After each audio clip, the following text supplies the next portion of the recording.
What's up, boys and babes? Welcome to the Magic Hour. I'm Mercedes Terrell, and with me, my majestic partner in shine, Jade Bryce. Hey, Jade. Hey, Mercedes and Magic Mob. I'm so stoked for this episode because we're going to have on a channeler named Paul Selig. I've been anticipating this day since we booked him. Paul's new book is available for pre-order, and anyone who pre-orders and fills out the simple form at the link on our Instagram page will get the first chapter delivered immediately and will also be given access to a free live stream teaching and Q&A with Paul on publication day, which is November 6th. So, yeah, Mercedes, I know neither of us have been channeled before, but what are your thoughts on that gift and or power? Well, what I've witnessed is that the more I learn, the more I realize there's so much else I don't know. And so on and on, my exploratory journey of my unknown continues. Hmm. And as a matter of fact, I can pretty much pinpoint when my expedition into the gray area started. So if you can picture this, there I am, I don't know, probably seventh grade self, laying in bed on a school night, and I began contemplating death, of all things. Contemplating my death, the death of my parents. I was thinking about the fact that everyone dies. And I remember all this really vividly because I think it was definitely a pivotal point in my life. Hmm. So then I began asking myself existential questions like, what am I here for, etc. And for some reason, what I had known of religion thus far didn't seem to be a solid enough answer for me in the moment. So I kind of just laid there struggling with these ideas and questions. And I vividly remember it was very emotional for me. I was crying. And my atheist father came into my room to say goodnight to me. I was actually relieved when he came in because if you know my dad, you know he has an answer for basically everything. I call him like a human encyclopedia. Hmm. So he came to my bedside and he saw that I was crying, and I asked him the questions I had been struggling with. What is our purpose? Why are we here? What does it all mean? And I remember him saying the scariest words he could have ever possibly said to me. He said, "Sweetheart, I don't know." Hmm. And those three words, like, I don't know, I think this was the very first time my dad broke my heart, though I didn't realize it at the time. I know of course, he was just being honest with me. And to his credit, I'm now glad he was. But at the time, it was pretty devastating because there I was with no sufficient answer. I had no tools to work through this type of trauma. And so after crying myself to sleep that night and also missing the next full week of school because I was so emotionally distraught over this whole thing. Wow. Yeah, I was pretty worked up. I just remember crying uncontrollably for days and being so sad. At some point, I finally decided that I needed to do something to get me past this because if I stayed stuck here, life was not going to be much fun. Um, I broke it down to two choices. I knew I could subscribe to a religion and allow its theories to support me, or I could create my own answer. And so what I came up with was we must maintain the survival of our species. I think the reason I felt that this was important was because I thought that if we can focus our survival as an intelligent species, we will, over time, continue to get closer to answering all of these existential questions that were daunting me. So, this is, obviously through my seventh grade mind, this is what Hmm. was going through my head. And because through that experience, my dad impressed on me that knowing the answer to everything isn't always an option. Um, I've gone the rest of my life, for the most part, trying to be open to hearing out everyone who believes they have the answers, and continuing to seek my own answers out from between the lines. And I think today's guest, Paul Selig, I think he certainly has some serious wisdom to pass on. His words are very much in line with what I feel the direction I'm choosing to take my life is. Moreover, because as I've repeatedly said on this podcast, I really want this place to be a platform for people to express their truth openly, and perhaps parallel to that, I want our listeners to be able to experience our conversation on controversial topics with openness.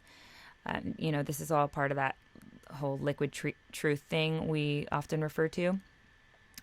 There are so many unknowns out there, and our fearful human brains get overwhelmed by this whole lack of control thing. I know mine certainly does. We then often make the easy choice of deciding on an answer in order to soothe ourselves or provide us with some sort of relief from the fear of the unknown. And so, like I was stating, our goal in this podcast is to inspire listeners to let go of that sense of control. Yeah. Even if it's just for the hour or so you sit and witness one of our episodes.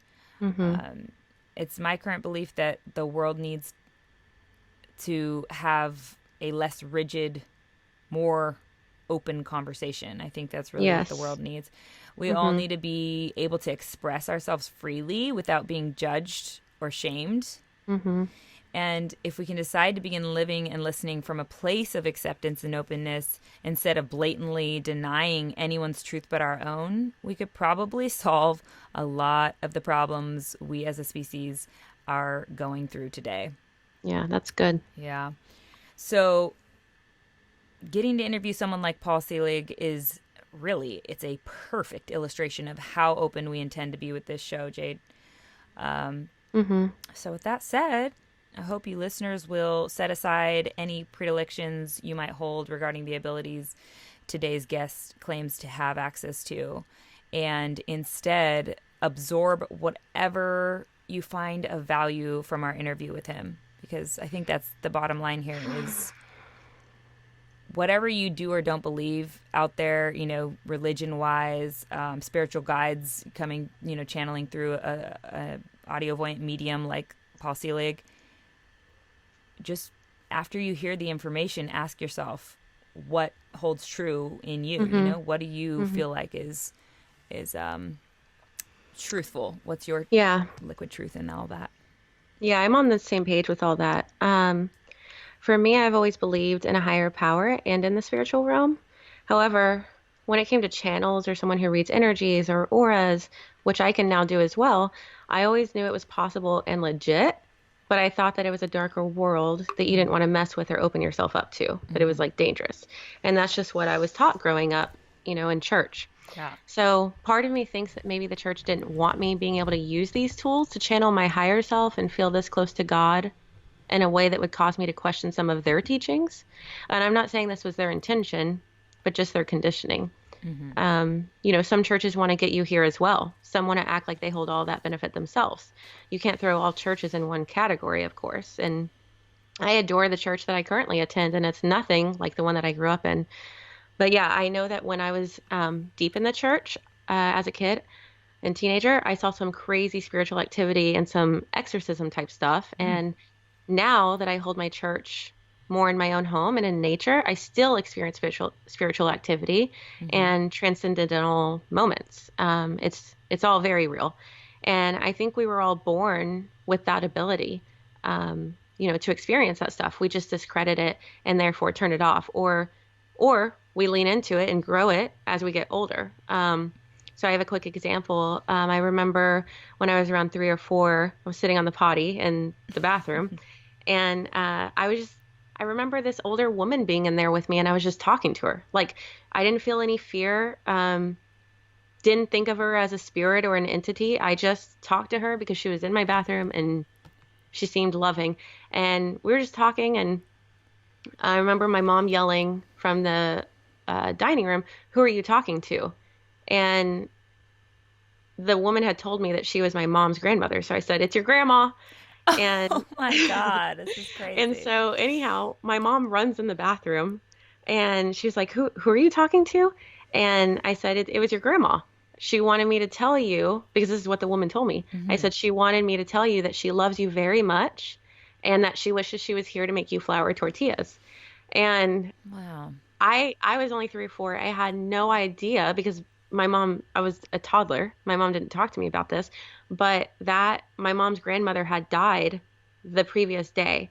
And my mom had been really sad because she said that she didn't really know if her grandmother even loved her because she was such a hard woman. She had grown up, in Mexico with like dirt floors and like it was just dirt. Her floor was dirt. They grew up very poor.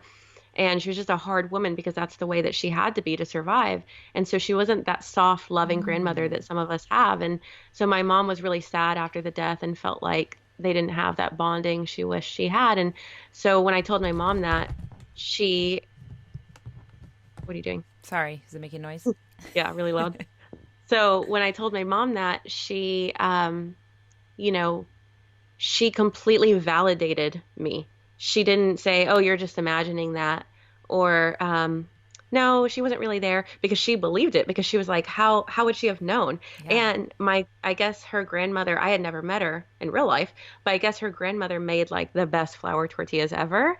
And my mom was also sad that she like didn't get the Yeah. recipe, but so like that, both of those messages there made my mom like believe completely that Yeah. what I had seen had been seen. So I felt validated there. And, but had my mother been like, no, you're just imagining it, then I would have started to doubt that ability Hmm. and I would have Hmm. discredited it and turned it off as Yeah. I grew older.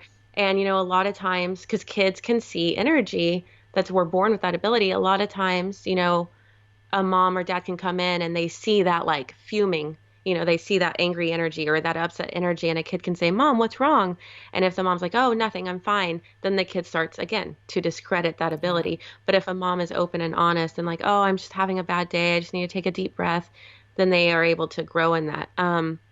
I think uh, because of all those lessons, I try with my kids, um, when they say like, "Oh, I keep seeing this purple light," or "There was this Yeah. man in my room," instead of like telling them, "Don't worry, it's just your imagination," I'll say, "Well, what do you think that means?" Or "How did that make you feel?" Um, and like allowing them to kind of grow that in themselves on a safe level, Yeah, that's important. um, as well as being honest with my feelings when they ask about them. And your But kids see a lot of things too, yeah? my son does. Yeah. Yeah, my son does, and I do as well. So I feel like I'm able to recognize that in him. Um, and I've learned through Boulder Psychic Institute how to access these gifts in a way that works best for me and my spiritual growth, because there were times prior that ability owned me Hmm. instead of me owning it. So yeah, I do believe in this stuff, and I think if used correctly, it can really raise your frequency and vibration and truly raise you into that higher consciousness. Agreed. Yeah. I mean, there's so much of our brain we're not using, man. There's got to be Hmm. some nuggets in there somewhere. But that's interesting stuff. I can't wait to hear more, as you go through the classes with BPI Yeah, to see yeah. what comes from it. You'll be reading my mind eventually. Maybe you already are. All right. Well, then there's nothing left to do but introduce our guest today. Yeah, I can't wait. Yes. So let's get to it.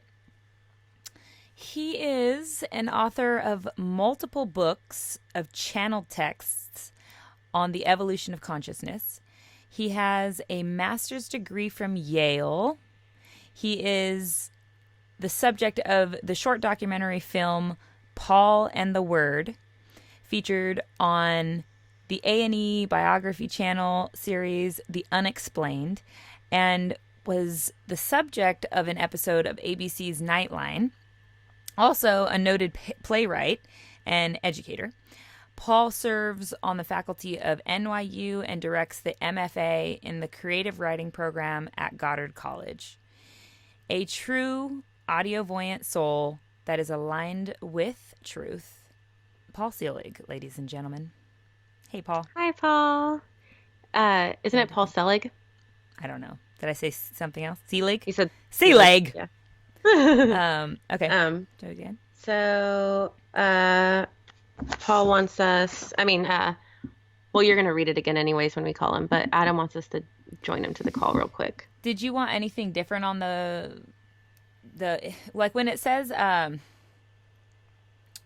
he's a subject of the short documentary film Paul and the Word? Was it the documentary film featured on A&E Biography Channel series, The Unexplained, or did he do something else, like where That's he was something. featured? That's something different? Yeah. Okay. So the way it's worded is perfect. I just pulled it from like a few different bios online and combined them all. Cool. Hey, Adam. Hey, how you doing? Hi. Good. How are you? Hi. So have you two recorded the intro already, or are you just about Yeah, we to? just wrapped it. Okay. It was How was it was exactly 20 minutes. Okay. Yeah. Cool. So you think you've and it was got good. the audio was okay and everything, yeah? Oh 'Cause I shit. thought you were recording at 11:45. The actual whole thing was starting. I didn't realize you two were starting earlier, you see. That's why I went. Well, yeah, because I had sent that text saying that I want the difference noticed before he comes on and after, because he really raises the frequency on all episodes I've listened to Uh-huh. and the energy. So I wanted that difference to be noticeable. I don't want it to be the same after as it is before if there's a big difference, you know? Do we But need if to you send want, you this? if you want, we can stop this and send it to you, and you'll just have the intro separate from the rest, so That's you can fine. check the audio. That works. Okay. Yeah. We're breaking Yeah, it do up that. now That's a with good idea. talking, so All right, so I'm gonna leave the eCam going though this whole time, I suppose. Yeah. Okay. That's fine. I smell bacon. Chris must be kicking bacon down there.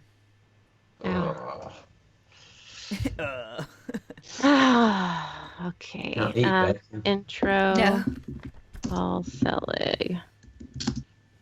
I've been vegan for 2 years. How's it going? Fucking Wow. It's going. It's what? That's awesome. It took some going, let me tell you. Yeah, took you a getting your lot. blood tested? Yeah. Make sure you're getting blood tests every 4 months. I really struggled to start with, to be honest. Like a lot. Like dropped like 20, 30 pounds within like 3 weeks. Not even pounds of fat either, you know? Pounds of fat.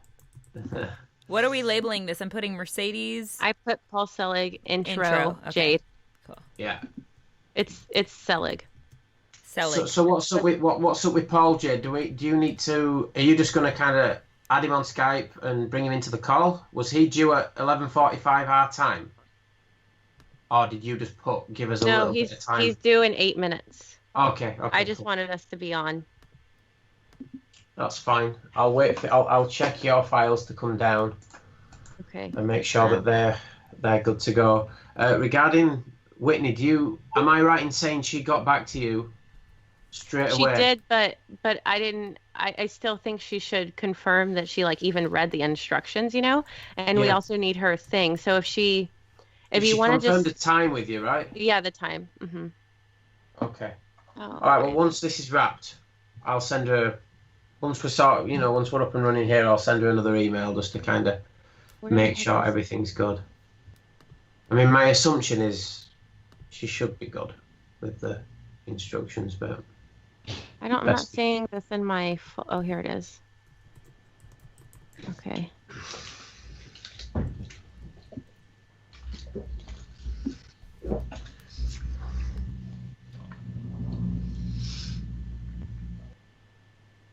Sorry, Jade. I made a bunch of sounds, I guess, with these. I was trying to move the mic closer. Oh yeah, it was really loud over here. That's weird. what? It sounded like you were knocking on your laptop almost. Whilst you were recording, or just Yeah, but now? it was only for like a few words. She repeated the words, so you'll be able to cut it. Yeah, it was only for a few words. View of it up on aubreymarcus.com/freedom. Of what's always been present that's been denied. Aubrey say Paul's name. It's Paul Selig. Without it is? war because you've had it for so very long. What? So you're Paul Selig, right? perpetuating the I thought it was history Selig. without Hold even on. knowing it. Self as well. The last one would suggest I love hearing from you guys who are fans of the podcast. I love seeing you guys when I'm cruising around the streets or when you stop by on it and all the places where we get to actually make physical contact and say hello, shake a hand, give a hug, all of that. It'll be there in 3 minutes, my audio. The lessons to the next level, allow I gotta pee real quick. Of each other, because in any situation, whether even teaching ecstatic dance, if you're there dancing, you're teaching me as well. And so if you're interested in that, there's a couple awesome opportunities. And the first one is coming up in Los Angeles, November 10th and 11th. That's going to be the Aubrey Marcus weekend. We have the collection of the most badass coaches. We got Kyle Kingsbury.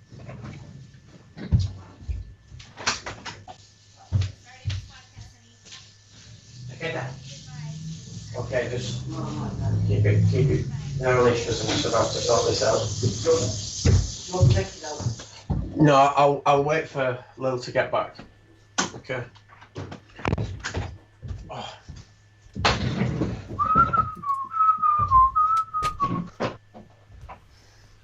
My computer fan is so freaking loud. Is it going again? You know, on one of the recent recordings that I've done, the recent edits, your fan wasn't as bad. Can't remember which one it was, but I was thinking, yeah, this is actually okay.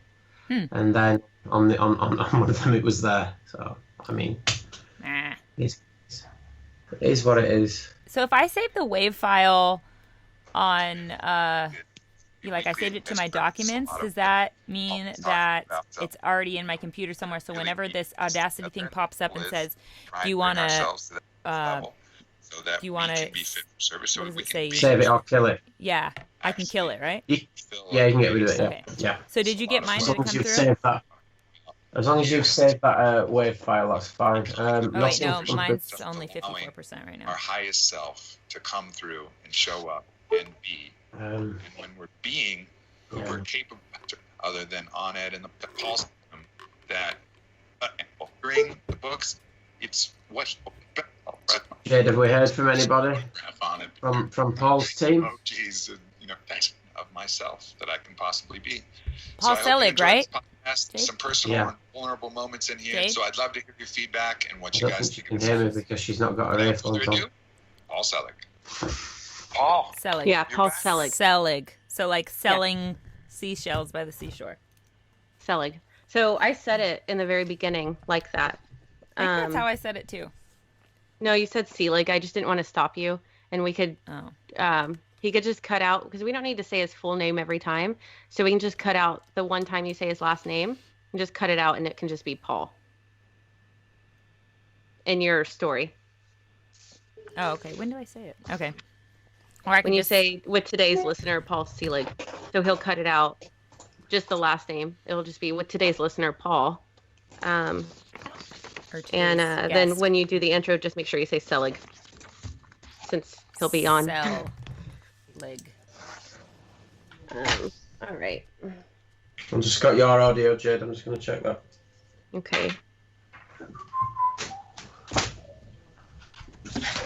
Okay. Let me make sure I can find him real quick on here.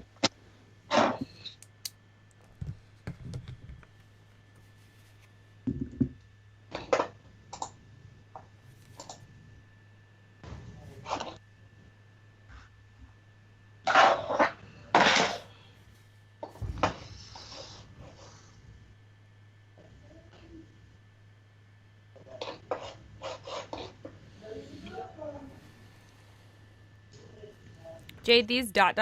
these like starred questions, are these just things like in case we want to ask them? Okay. Yeah, if they work in or if he doesn't answer them on his own, that type of stuff. So, Adam. Uh-huh. Do we start a brand new Audacity or just restart? Just start a brand new one. Okay. If you don't mind. Yeah.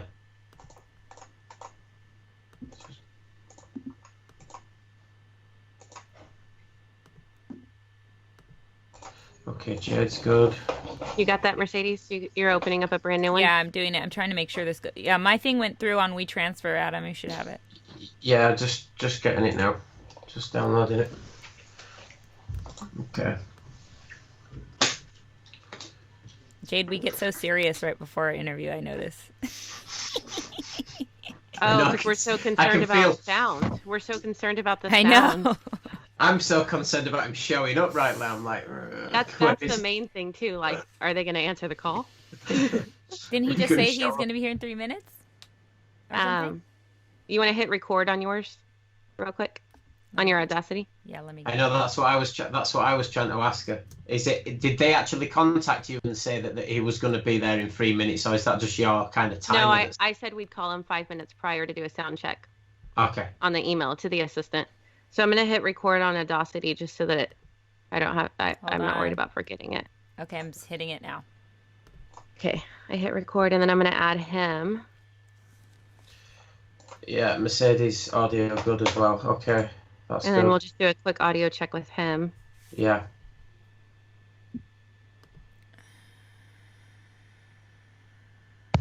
Hello. Hi. Hi, everybody. Hello. Hi, Paul. Hold on a second. Let me get my earphones in and your that other program running. Hi. Hi, Paul. Hey, can you hit your video, the little the camera icon, not the... Just to make sure. Yeah. Okay. I still don't see you yet. Hold on a second. Okay. That was the acuity that just went on, or whatever it's called. Oh, Audacity. I see. Yes, Audacity. Let me get the Skype thing going. Thank you so much. Sure.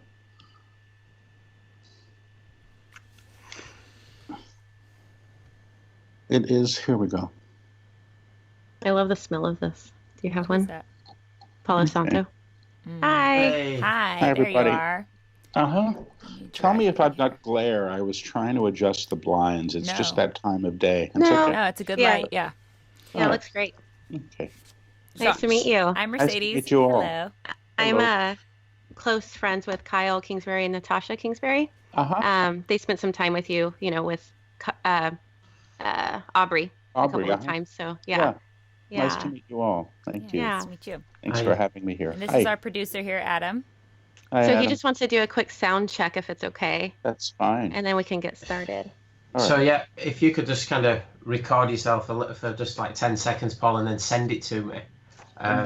You're asking, I can barely use an ATM, so Let me walk you through it. So when you go onto Audacity, it's on. Yeah, Okay. it's recording now. okay, perfect. Okay. So then you're going to go hit the stop button, the black stop, Uh-huh. and you'll go up to File, and then pick Wave. Export. Here. And then So- export as Wave. Export audio. Uh-huh. Mm-hmm.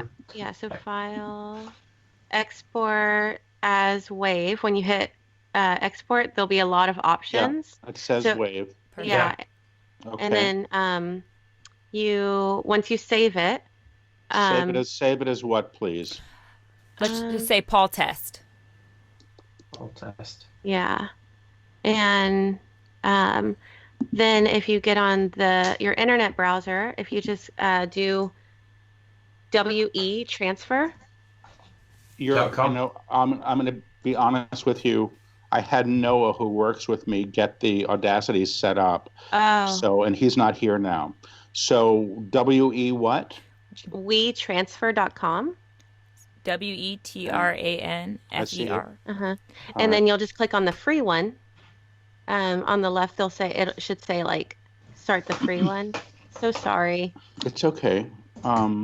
It's not been downloaded yet. So the WeTransfer doesn't need to be downloaded. I It's see. just a page. Yeah. So it says add your files. Yes. Yeah. So you'll click add your file and just select the Paul test that you just saved. If you click on that plus symbol, is it giving you a plus screen? Yes, it does, but it just gives me my own files. Right. So then in your files, go into, it's usually on the right upper search. There's a search bar in the right upper area of the files.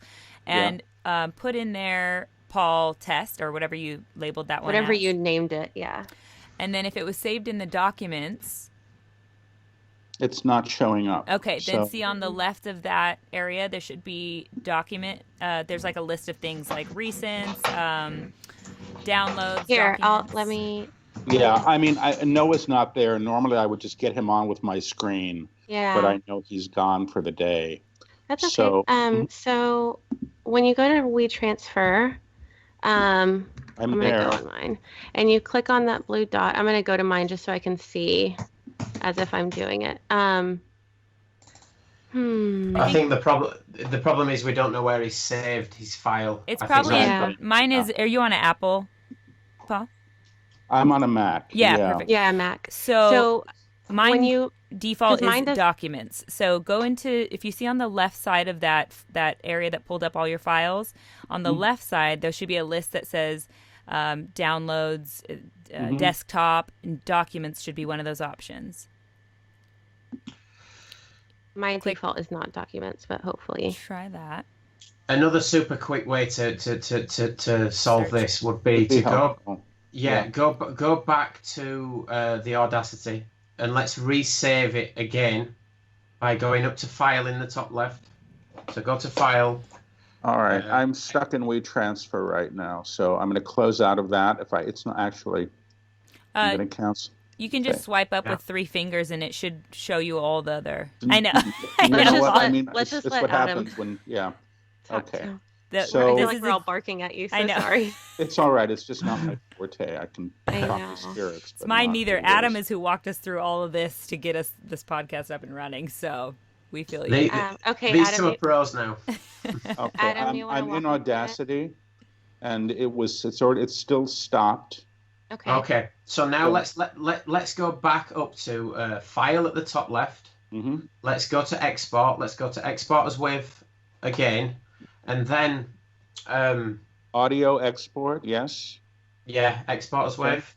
So then, what I want you to do is, can we save your file to the desktop by you selecting? Do you see your desktop down the Yeah. left-hand side of the box? I Let's just just- clicked it. Okay, so let's save the file there so we know where it's gone. Unfortunately, that's not. The Audacity shows up as an application. There's a file. To be honest with you, I don't think I'm going to be able to do this myself, or without Okay. somebody here to do it. I'm sorry, but it's. That's okay. confusing. We can go ahead and record. Awesome. Because everything that you're saying just isn't happening on my desktop. Yeah. I have Audacity up as an application. It says Audacity doesn't recognize the type of file. It's uncompressed. I mean, these are things that I just don't know how to work with. Okay. So I'm sure it's much simpler, but Okay, it's just okay. not showing up. You sound great right now. Yeah. You Okay. sound great. So should we just go ahead and just hit record? And Mercedes, you're getting his audio on the Skype thing anyways, right? I mean, Just there's no way in to case. know right at the moment, but I But would there- assume but- so. Okay. So we'll just record and then Noah will be there later to send it anyhow, right? Noah's going to meet with me at some point to send it. Okay. Okay. But he's going to do this virtually. So what do I need to have on? Yeah, to do so this. Paul, just so we can make sure we have everything going correctly on Audacity, when you're looking at it right now, you have have you hit record again? No. Okay, don't yet.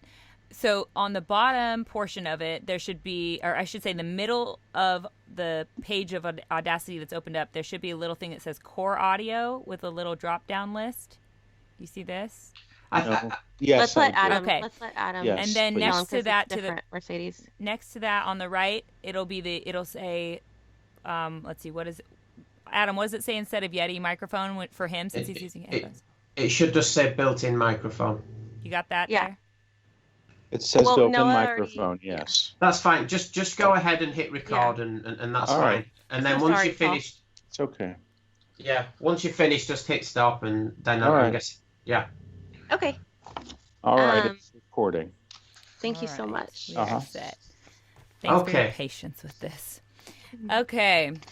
All right, Adam. Okay, wait a we'll minute. let you know Stop, when stop, Yep, stop. yep, yep. It's playing back everything that we've had thus far.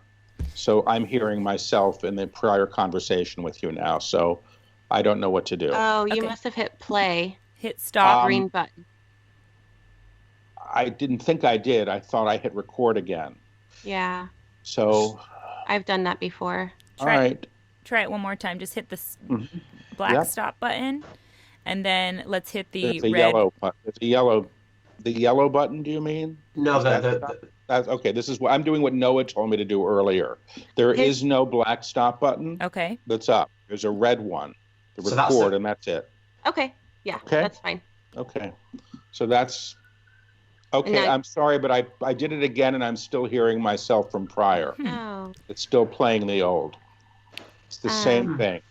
Okay. Do you want to? I'm so sorry. Do you know how to X out the Audacity and just reopen it?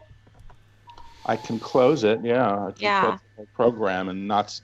But if I don't save the changes, that's fine. I'm going to lose the settings that Noah set. No, that's okay. It'll just not save the changes to your recording. All right. So sorry, Paul. It's okay. Save changes, yes. We can do this. We're amazing. We will get through it. Sure. I mean, the other option is to reschedule it and have Noah be available. I just think he's picking up his kids from school or something right now, so he wasn't around. So you closed it? I thought I had. Okay, so here, let me. No, it's trying to save it all again. Adam, do you want to interject? Yeah. So just don't save. Hit don't save. Completely close it, and then just reopen it, and then it should just be a case of just hitting record, Paul, and you should be good to go. Okay. All right. I have to find Audacity because it just lost my tool. It just left the toolbar. Hold on. Okay. All right, it's up again. Okay. So go ahead and hit the record button, the red button. When you talk, we should see some kind of green lights flashing in there. So say something, Paul.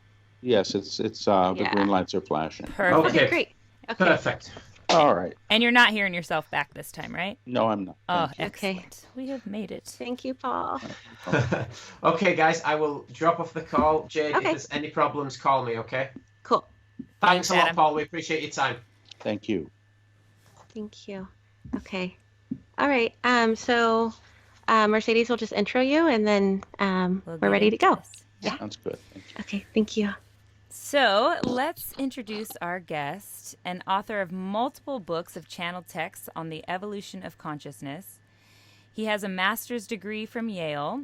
He is the subject of the short documentary film Paul and the Word, featured on the A&E Biography Channel series The Unexplained, and was the subject of an episode of ABC's Nightline. Also a noted playwright and educator, Paul serves on the faculty of NYU and directs the MFA in. We have to stop. Yep. This is an I don't know. This is an old bio that you have okay. for some reason. It's none of it's It's Correct. about 4 years old. Yeah. If this is what okay. Sarah sent you, I don't know why, but I haven't taught at NYU for a few years. Oh, okay. So what do you suggest? Let me just intro you with your name, and we'll get into questioning, and you can give us. And then we'll redo that with your assistant. Okay, that sounds fine. Yeah. Okay. Okay. Great. Thank you.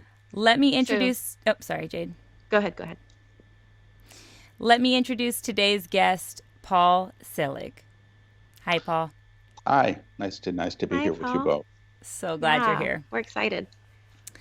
So, Paul, for the listeners out there who aren't familiar with you yet, could you do us a favor and give us your background, how you became a channeler, how that all came to be? Sure. I was raised something of an atheist in New York City, and I was raised to believe that sort of other people had, spiritual lives. I didn't even know what a spiritual life was, or that one could have one or one might want one. But when I was about 25, I had a list of things that I had to have achieved in the world that I thought would make me okay. And I got the whole list, and it was a really sort of fancy list. And then I wasn't okay, and I think really more out of sheer necessity than a desire to be spiritual, I started to look for something more. And I had an experience shortly thereafter. There was this thing happening called the harmonic convergence. I was, 25, and I went up to the roof of my building. I heard people were going to be waking up, and I thought, well, if there is like a God or something you might call God, and you You asked to be woken up. Why would it say no? I mean, it didn't make any sense that you would get a no. So I just went up and something actually did happen. And I still don't know if I wasn't just hyperventilating, but it was an experience of energy moving through my body and out through the top of my head. And after that, I started seeing little lights around people. And then I studied a form of energy healing eventually to get a context for that. And I found out that when I had my hands on people, I started to hear things for them.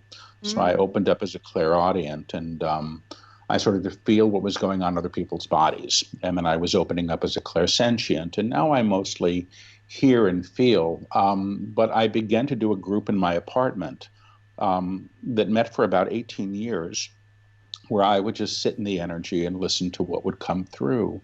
And the channeling began there. So it was unexpected and unasked for. I had to get past the fact that I didn't know if I even really believed in channeling, but I was doing it suddenly. And, and I was doing it very quietly because I was teaching at NYU for many, many years, and I was doing this sort of under the radar. So I actually had a website without my name on it or my photograph. I didn't want people to really know what I was doing. And then in about 2008 or 2009, the guides that I worked with started to dictate books through me. So they've dictated now 6. The 6th one's coming into print. There's a 7th one that was just completed. And all of these books are the unedited transcripts of these channelings. So there's no going back and fixing it, and there's really no writing involved. So that's been the process. It's been a strange one, granted, and a challenging one, but it's what I do now. That's amazing. How have the guides' teachings changed throughout the books? Oh, wow. Well, it's funny because, the very first book that they dictated, which was called I Am the Word, A Guide to the Consciousness of Man's Self in a Transitioning Time, was the subtitle. And that just left me scratching my head. But really, it was the beginning of a primer on how humanity embodies the true self. And had I really understood that that's where they were going with it, I don't know if I would have shown up for it, because it was it's very challenging for me. But they brought through sequentially a teaching that sort of takes the reader through a process of realization, of coming to truly know who you are in a higher way, and also having an experience of it, which is very important. So the books themselves, the guides say, are they're energetic transfers that work directly with the reader. So there's the words on the page, which is the language they use that has been transcribed, that offers an intellectual understanding of the teaching. But they say the real book is happening in the ethers and in an encounter with you and your energy field. So that's why people are reading these books and they're having all these sort of freaky experiences with energy. So the teachings continue to progress as we're open to receive them. And I found that people can sort of enter into the series at any point because the guides say they teach in a one-room schoolhouse.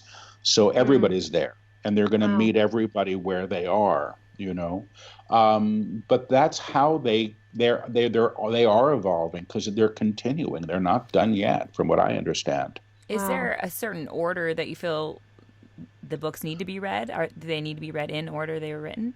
I think it helps for many people to go to I Am the Word first, because it seems to hold the DNA of all the teachings, like the ideas are in there. It is foundational.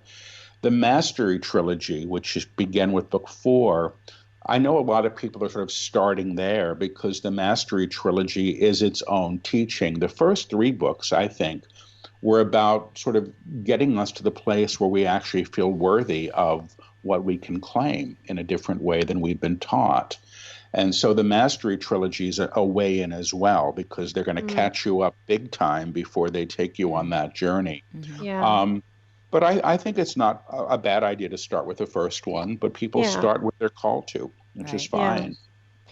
So you teach that man cannot be outside of God because God is in everything. God is the frequency of every cell of your being. You are an aspect of the Creator. Nothing else is your words. So I'm in total agreement with this. And I'm curious, though, your thoughts on why sometimes the Christian church can refrain from powers such as channeling or psychic tools. I was always taught in church that this was darkness or evil.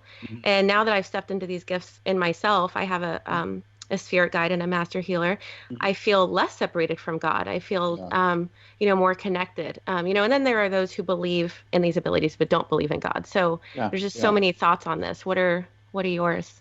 My thoughts, I wasn't raised with religion, and I was sort of outside of the fray of it anyway. I didn't think they would want me as I was, so why, what was the point?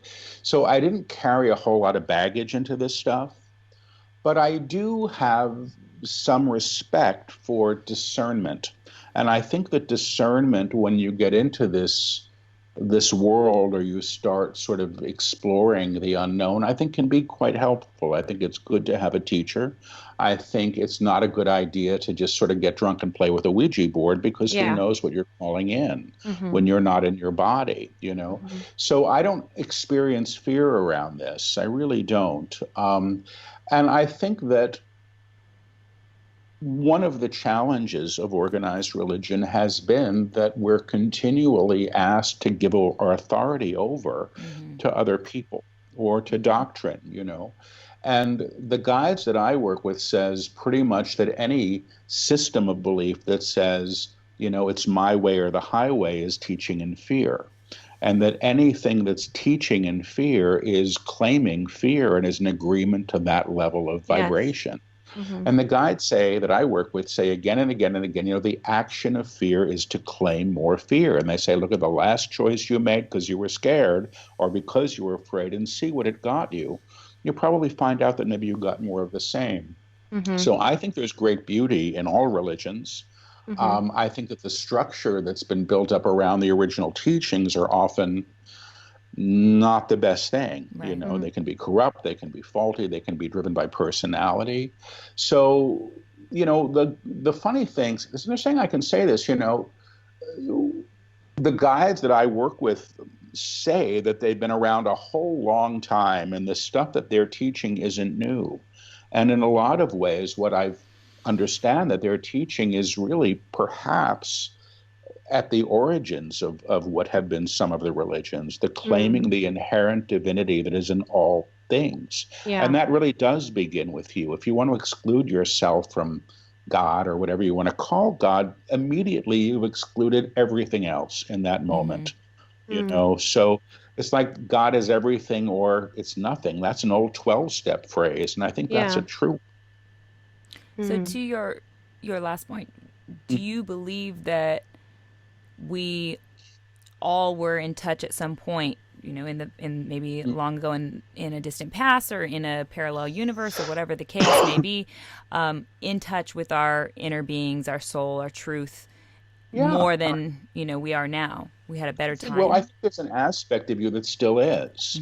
And that's what the guides are working to call forth, that aspect of you that already knows who she is, that doesn't need it verified by a church or a culture or whatever the flavor of the week happens to be that we're told to aspire to be like. All of those things are really, temporary. So the guides say that the true self that is you is always you, that aspect of the divine that's come as you and is seeking to express as and through you is who you've always been. That's is beautiful. The way that we are learning here in a body and having all these experiences. And the soul, I believe, is here to learn and to progress. The divine self, or the truth of who and what you are, is that seed of the divine or God or whatever you want to call it, that's seeking to express as and through you and seeking to embody. And that's realization, which is what the guides are teaching. And I suspect that's why, these books aren't really like self-help books. They're more about how one realizes the self beyond who one has thought they were. I love that. That's beautiful. Thank you.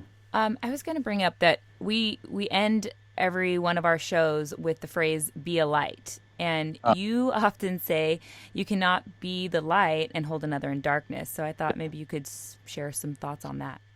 Let's say, you are the light. Remembering that you are the light. Remember, for me, that I'm the light when I'm in a terrible mood is a challenge, or when the world I see around me isn't reflecting what I want the world to be.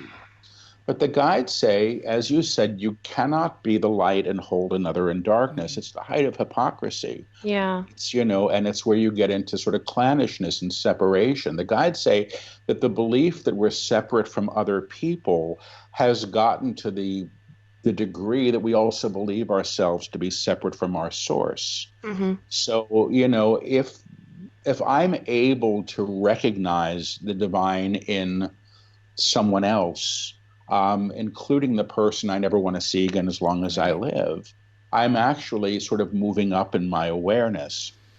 It's a simple teaching if you think about it. They say, what you damn damns you back.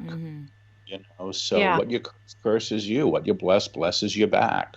That's good. And I think there's simple truths that are easy to work with. Yeah. So Aubrey mentioned with you two things that I really loved. It was sing people's song until they remember the words, and don't judge people for who they are, but judge them for who they could be, and you will help them become who they should be. And I love both of those. And while I'm so thankful people had not given up on me and my tough upbringing, I'm also curious, how do we know with everything we just discussed when we are enabling or allowing codependency or just not challenging someone to step out of their addiction, whether it's substance or to a self-deprecating mindset?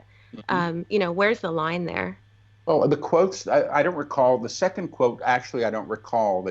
Which is fine. It could be the guides. I mean, I don't remember half of what comes out of my mouth when I'm channeling. I'm so busy taking the dictation. But I guess the question is, how do you know when to what? When you're enabling somebody? Yeah, where's the line between, I guess,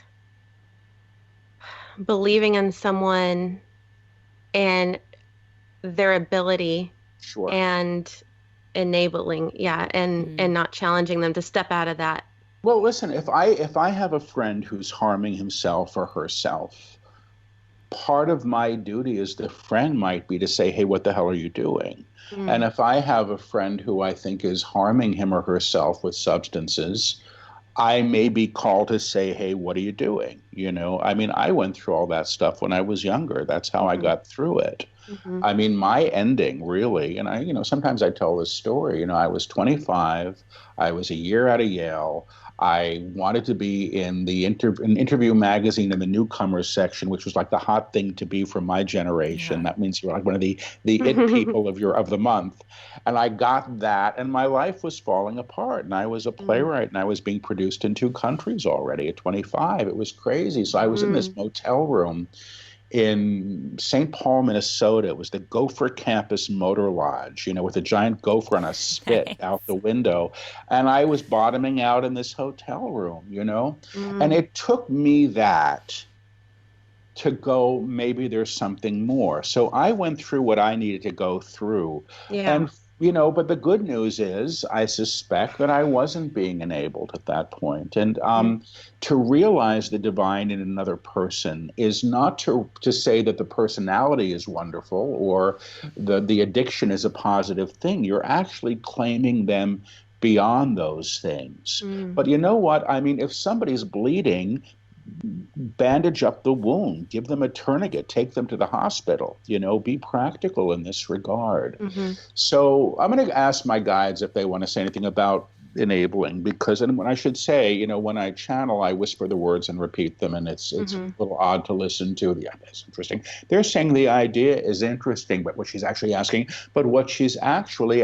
is, how do I care for somebody? Is how do I care for somebody, be on my path and be on my path, hold my integrity, know the divine, and not support them with one, and not support them in what they want. What they may want is to die. What they may want is to die. What they may require is love. What they may require is love. And to tell somebody no, and to tell somebody no is an act of love, is an act of love, when that is what is required, when that is what is required. So somebody should be, to decide who somebody should be, he should be who I want him to be, he should be who I want him to be, my father should be who I want to be, my father should be who I want him to be, will not get you anywhere, will not get you anywhere. To realize the divine in your father, to realize the divine in your father, to claim the truth of your own, to claim the truth of your friend is to support them in their own awareness, is to support them in their own awareness. You're not fixing people with this work. You are not fixing people with this work. You are claiming who they've always been. You are claiming who they have always been in a higher level, That is a great gift. And they're saying, and that's a great gift. That's beautiful. That's perfect. Thank you. Yeah. What would you say holds people back the most from knowing who they are, knowing what they are, and knowing how they serve? Worth.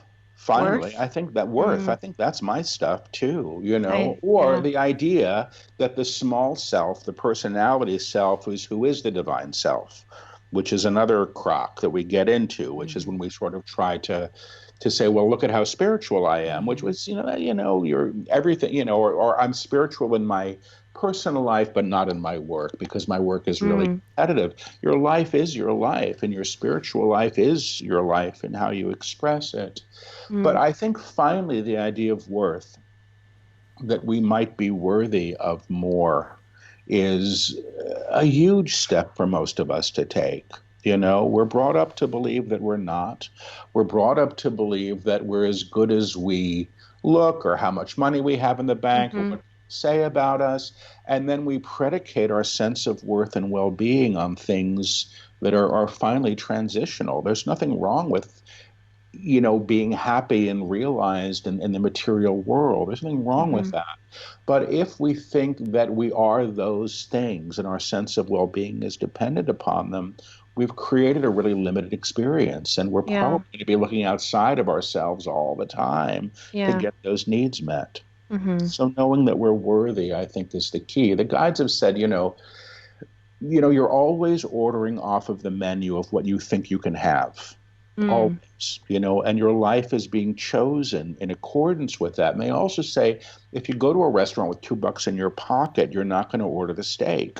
So if you think you're only worth this much, you're only going to allow yourself to claim that much. And the guides really do support us. They say, you don't earn this stuff.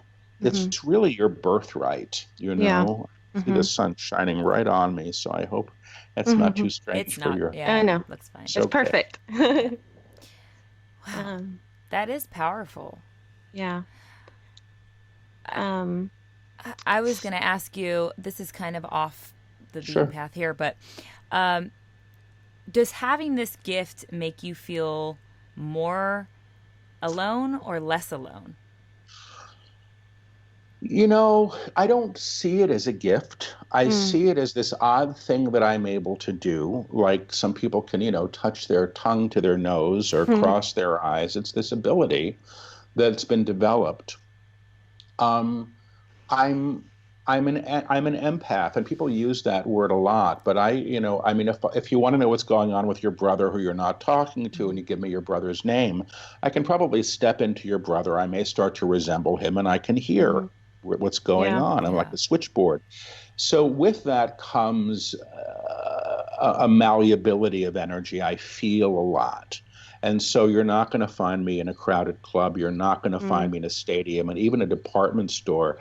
I was with my assistant. We were stuck in a mall somewhere in Arizona that went on forever. It was like my idea of hell, just one giant store with 1 million people on the escalators. I couldn't wait to get out. So, it tends to leave me a little bit quiet in my field, and I like that.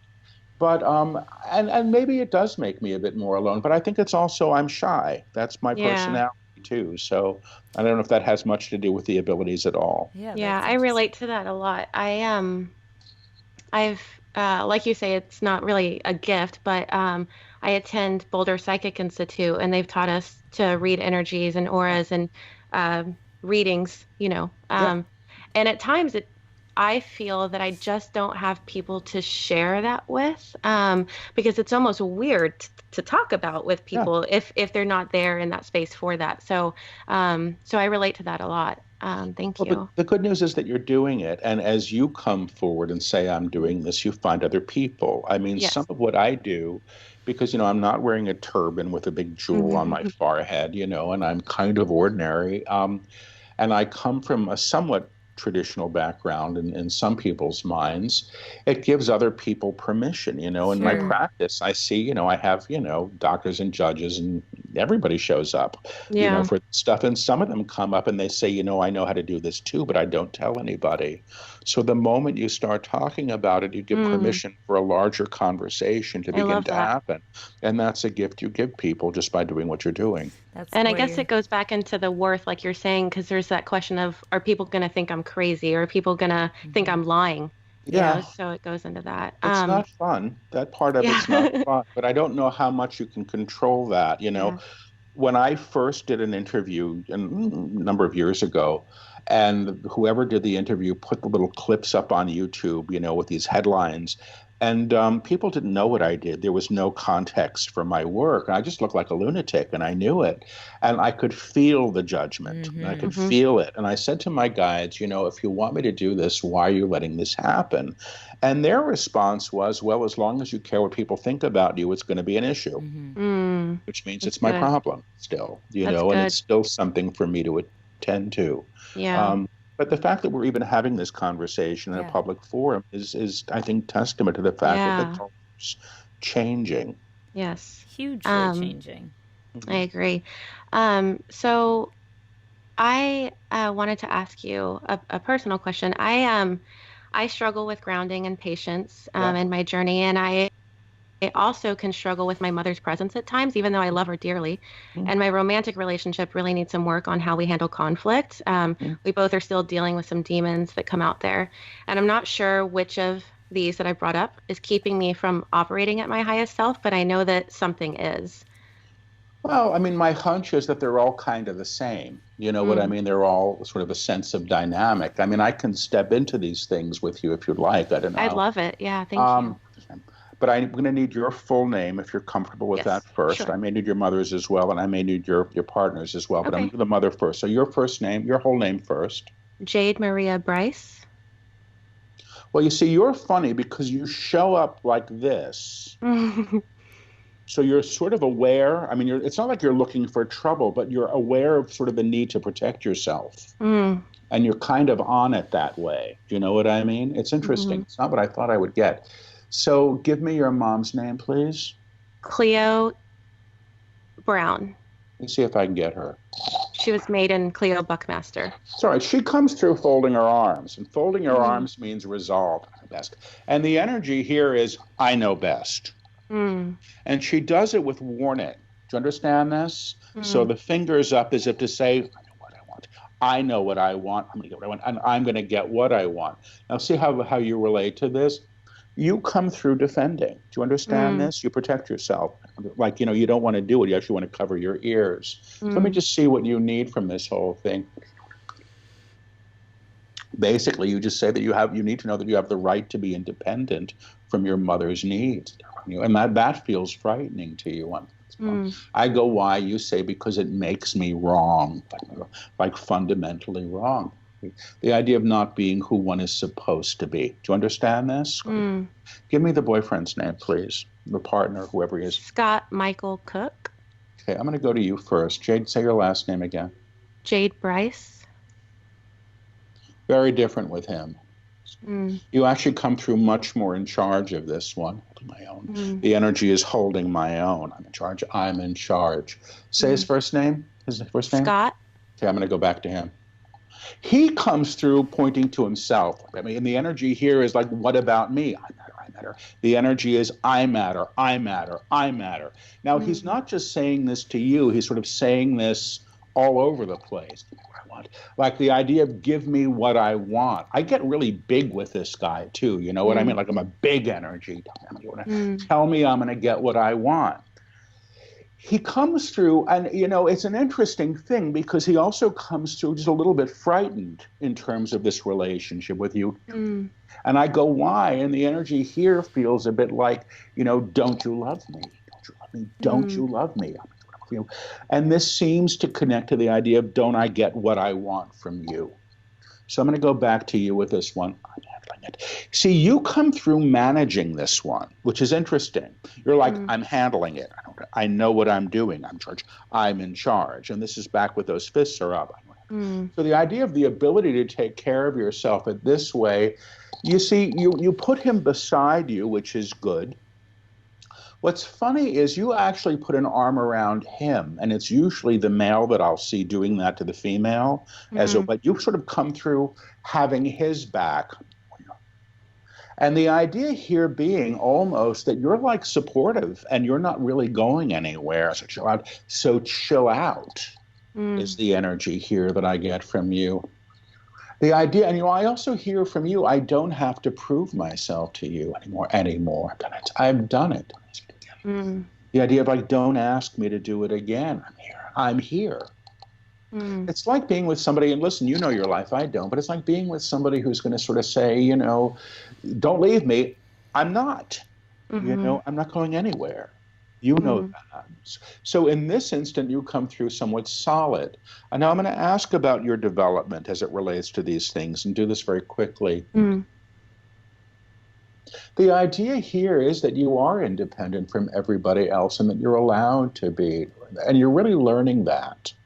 Like you're really getting that lesson. And also the idea that you're not in charge of other people. And the idea that you're not supposed to be is a little bit mind-blowing to you, you know? Like when I go to that, like your jaw drops, like, really? And like the funny thing is like nothing happens when you realize that. Like you're expecting like the ceiling to come crashing around you, and it doesn't. So that's where you're heading, which is positive. Okay. Wow. It's very comforting. Very comforting. Everyone describes me as vulnerable, so the fist up, that's what I said. I do relate to still, but I feel like it's maybe what I don't want people to see. I want people to feel vulnerable around me, so I lead with vulnerability, but I think I do still have my fist up. The fist up, this is protection. If you were doing that, you're fighting. This is mostly self-protection. Do you understand that? Yeah. And you do it close to yourself, so you're keeping yourself protected, at this level. And that may just be because you are open. I do it. I don't do it necessarily with fists, but I have all these different ways because I'm so receptive. Just guarding your heart. Of protecting myself, which I do at a cost, I think you're farther along in some ways, because you're coming through with an awareness of your ability to sort of handle it, which I think is a really big thing. Paul, I do have a personal question for you as well, but before that, because you brought up where Jade is actually protecting herself, do you have a practice because of what you do in channeling? Do you have a practice that keeps you, able to be vulnerable and shield when you need a shield and that type of thing? What do you do? Well, every time I work, and and even usually before I'll do something like this, I'll usually ask Spirit to put the words in my mouth. I don't think I did it in this interview, which is funny, but I do it before I read for people. And before I do a group or a session for a book or anything like that, I do work with the prayer protection. And it's not because I think that there are terrible things out there. What I'm really doing is affirming the presence of the divine that must be there. And so I'm aligning at that level, I can't think of anything worse than trying to channel in fear of what's out there, because that just brings you into alignment with what's out there at a lower level. And, there's no need to do that. Okay. Do you have fears yourself? Are there things that you really consider big fears in your life? Oh my God. Yeah. Yes.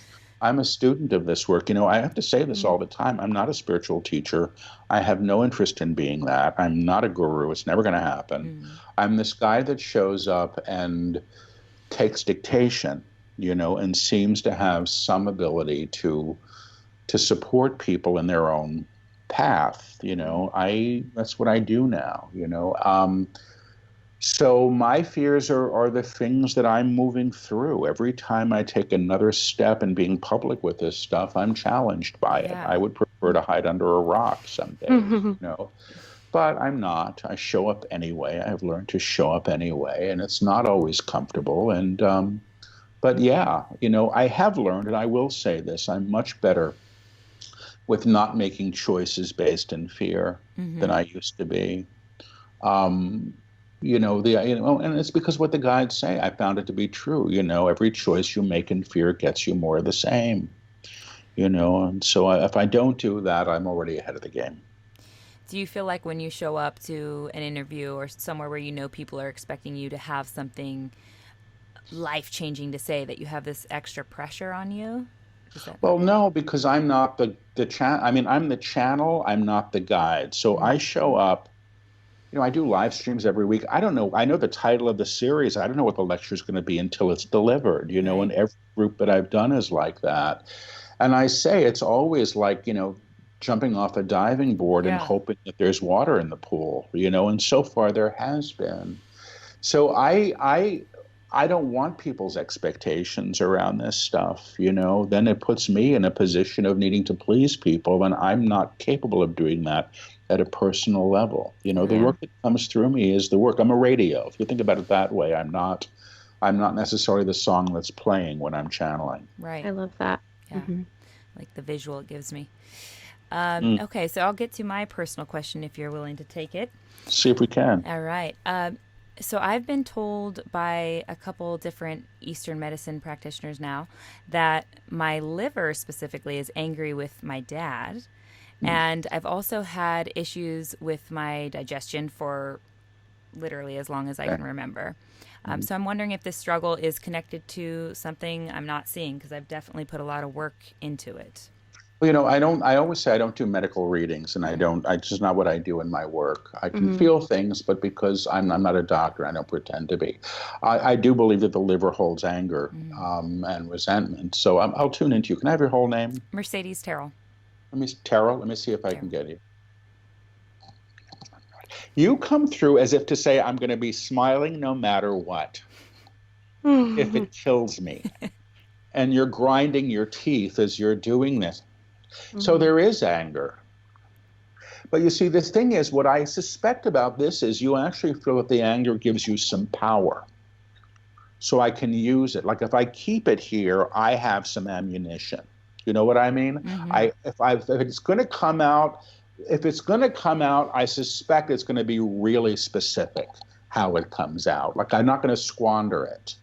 So let me see what this is about. Yeah, okay. I'm not going to disagree about the father. Is your father living? Yeah. Can I have his name? Roger Terrell. Roger Stewart Terrell. Let me see if I can get him.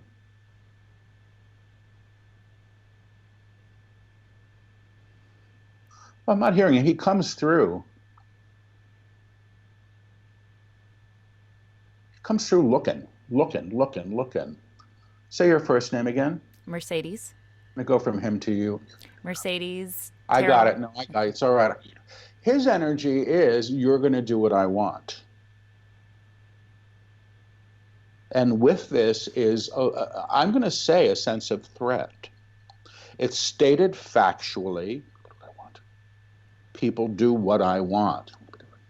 And you will not be different. You know the guy I don't. I'm going to go from you to him. You see, it's funny because you come through good and pissed. But to me, when I tune into this with you, it feels like a way of sort of reclaiming your own authority and power in this relationship. You know what I mean? If I'm angry, I can't be messed with. Do you understand that? Yeah. Does that make any sense? So let me see. Can I add in something? Yeah. Can I just add in a name and see how it feels to you, maybe? Well, give me the context for the name, but sure. This is my, I guess you call her stepmother. She's not around anymore. She's alive, but she's not with my dad anymore. But she was a big part of my life. Valerie Velarde. Let's see if I can get her. She comes through acting ignorant. Do you understand this? As if to say, I don't know what's going on. I'm not going to look at this. Don't make me responsible. There's a fair amount of denial here. Do you understand this? Yeah. I want to put myself in my little box and I'm going to manage my life. I put you outside of the box, just so you understand. Like you're out there and I'll deal with you kind of as I have to, but I don't look at you. You're not my focus of attention. She actually comes through controlling the father in this dynamic. You know, she puts him in the box to get her needs met. Say this, yes. I'm going to say I'm going to have to bleep everybody's names out of this thing if this thing ever airs. This is my. I don't want people showing up on my No doorstep. problem. But let me see. You need to understand. I just feel this woman was basically trying to get her own needs met. Do you understand? In this dynamic, you feel somewhat in the way.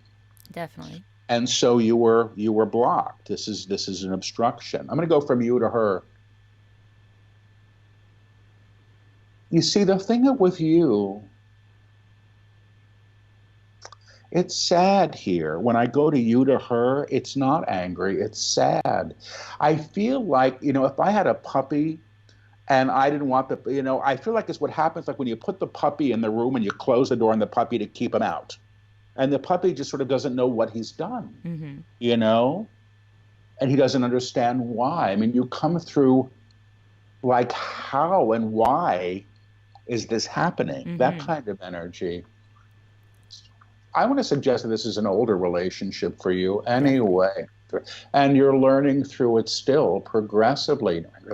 The funny thing is, there's really not anger between you, which is funny. I don't feel that. Like, I feel like you kind of understood what happened and what you needed to do. But if I wanted to blame anybody in this one, I'd probably blame my father. You know what I mean? Because, I'm making a jump here because he didn't do it. And this feels like it has more to do with sort of not protecting you and your own needs at 100%. That time. Okay, makes sense? 100%. Okay. That's exactly what I would... I'd say it was more of a struggle in my younger years, especially. It definitely was something I grew through, not fully gone. I haven't gone all the way through it, I think, but I have brought this up with my dad. We've talked extensively about it, and which has helped me move through a lot of it. But I think I have recently realized I was putting so much blame, like you say, on my father for something that he was most likely doing the best he could in the situation at hand, They all are. Yeah. Yep, they are. Yeah. So just realizing that everyone's working from, the best of their abilities in that And they're moment. all just trying to heal their own pain. Yeah. Yeah, that's been a big realization for me with my parents. Thank you for that, Paul. Yeah. You're welcome. So we have one joint question. We are wanting to offer healing and enlightening and knowledge to our listeners and to ourselves, but how do we separate our ego from the goals of this venture? Yes.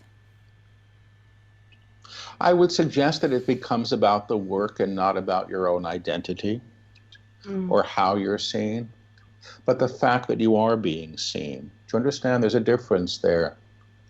The idea of showing up for the work because it's important, it's what you have to offer, it's what you care about, it's what you care about, that's going to really see you through.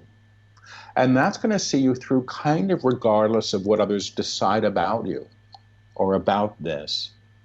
If you make it about that, you're going to potentially end up sort of, making it about what people want. And that may not be what you're really coming for here.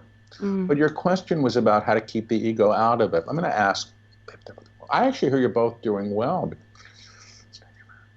You both actually understand that this is an idea of who you are that's being presented publicly. You already have a sense of this, an awareness that a visual persona is a persona, and that who you really are is much deeper and more powerful than what people would decide. If you really operate from that place, you have great authority in your lives. The simple thing, they're saying, stay in truth, stay in integrity, you'll be fine. You'll be fine. Do you understand that? Yeah. Good to hear. I think I love that. When you speak to us, knowing that the outside, idea of who we are isn't necessarily who we are, speaks really true to Jade and I, since our, background are as professional models.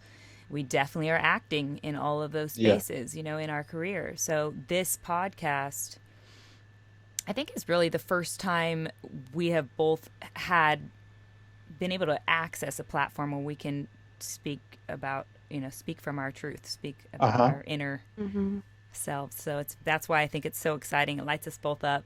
We're really Yeah. Well, I'm glad. I love that. Yeah. Yeah, I feel like that was kind of like a miniature plant medicine ceremony for me. That was a lot of truth for me. Thank you. Um, so with every guest, we like to end the interview with 3 quick questions. The first one is, what would you tell your 25-year-old self? Don't be so frightened. Mm. That's what I would say to him, I think. And don't be so frightened of the world. Mm. Do you Or still who have to tell yourself that today? Yeah, I do. But I think my 25-year-old, when I was 25 is when I started to open up. It was a real big change. I literally forgot who I was in some ways. It was a big transition, and it was challenging on every level, and it was practically scary. So yes, I think I still do, but I have an awareness that I've come this far, and I'm still here, and I'm twice that age now, so I'm still around. Maybe it's what broke you open. I think it did, actually. Yeah. It's true that as you get to experience and practice going through the fear, coming out the other side, going through the fear, coming out the other side, you eventually gain some faith in it's going to be okay. You're going to make it to the other side of whatever this is, right? Yeah, that comes with practice, doesn't it? So another question we like to ask is, if you could have the world read one book, which would it be? Besides all of yours, of course. Besides all of mine. I don't have an answer for that. I really don't, I taught I directed a master's program in creative writing for many years, actually. And I couldn't answer it then either. I think people are called to what's the most true. So no answer. I have to pass on that question. That's okay. Like, maybe is it a better practice to, open up your iBooks or something and just kind of sift through and see what you're drawn to, cover wise, the title wise? What? I know for me, the stuff that I've needed has shown itself when I've needed it, if I'm really open to it. Especially true, I think, with teachings. So I don't know. I don't recommend it. I think people are called in very different paths. The guides that come through me are teaching one way of working. It's not the only way. God forbid it should be. We're all on different journeys. So yeah, I think if you're called to something, I hear with my books, people walk into a bookstore and they fall off the shelves in front of them. I hear that kind of story. Wow. They jump. My best friend Tom Shadyac wrote a book called Life's Operating Manual, and you and him are so much alike. Everything that you guys say, and I almost called you Tom a couple times. Oh, really? Yeah. So when I asked him that question, he said almost the same exact thing you said, and then he said, I would just say to let every morning sunset be the book that you read. And I thought that was really beautiful. It's lovely. So the last question, and this could be from you or the guides, whatever you feel for the listeners, it's if you could whisper one phrase to everyone on the planet, what would it be? I hear no love. No love. I hear if you know love, you know everything, as everything is in love. Once you know it, you know it, period. And they're saying, period. That was from them. No love. That's beautiful. I love that. Paul, before we get on to the last question, do you, Paul the person, and I don't know if I'm separating this just because that's how I'm used to doing with my ego and, my separate selves, do you ever feel neglected because people want to speak through, or want you to speak the guides' voices through you? Yeah. Well, I mean, I'm more present in my work. When I first started doing workshops, I would say hello in the first 5 minutes, and then I would say thank you all 2 days later when the workshop ended. And that's about all you would hear from Paul, except it's time for a break. And now they teach, and I get to come through and talk more as myself, and I make the distinction. So I don't feel like, a ventriloquist puppet. Right.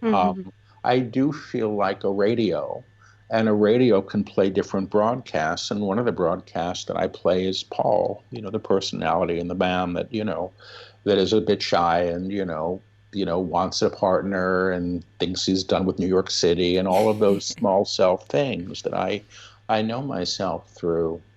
But do I feel neglected? I don't feel, I'm very fortunate for some reason. For the most part, people kind of get it with me. And I think it's because I'm not pretending to be somebody that I'm not. You know what I mean? Yeah. So they kind of get it, and so I don't feel bombarded by stuff. I do feel, though, that my job is to show up for this work with other people, because if there's nobody to listen to the channeling, there's no talking that's going to happen. I can't really just do it for myself. And it's so healing. Yeah. I'm wondering how it comes to play in your romantic relationships. Like, did the channels ever come out when y'all are in conflict? Well, first of all, I mean, I've said many times when people say, it must be great being able to do this. And I've been saying for too many years now, the guides have yet to get me a date. It's not date bait doing what I do. It hasn't happened yet, so I'm still waiting. So if you want to put the word out, right. The funny thing with this is that, what I do, I used to tell people, sometimes I'd meet somebody, and when I was still teaching in academia, and I had a good job in academia, and people say, what do you do? And I'd say, well, I'm a psychic and I teach. And they'd say, oh, what do you teach? Like psychic thing never happened. Yeah. And then I had other people that assumed I was working in some basement in Bleecker Street with a deck of tarot cards and a flashing psychic sign, taking spells off people, and that's not my work either. I just do what I do. That's all it is. So I'm assuming that there's, that's interesting to somebody out there. We'll find out.